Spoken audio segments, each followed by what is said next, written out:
Families इनकी यहाँ पर है। बच्ची का जो उनकी बेटी है आइमा, उसका रोज़ा था, वो रोज़ा यहाँ पर खुलवाना था।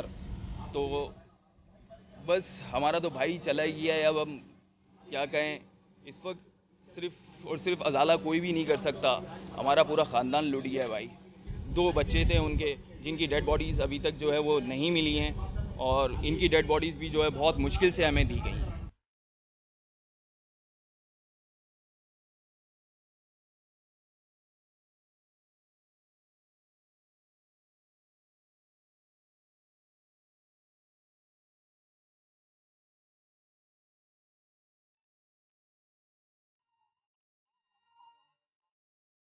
आप लोग ये भी नहीं समझ सकते कि ये जो दुख है, ये कितना बड़ा दुख है, कितना बड़ा एहसान है। उसके बाप से पूछो, उसके भाई से पूछो, क्योंकि दुख दर्द जिसको होता है ना, उसी को एहसास होता है। 4 दिन 5 दिन मीडिया में कहानी चलेगी, उसके बाद फिर हो जाएगी, फिर कोई तीसरा साने हो जाएगा, फिर कोई चौथा साने हो जाएगा।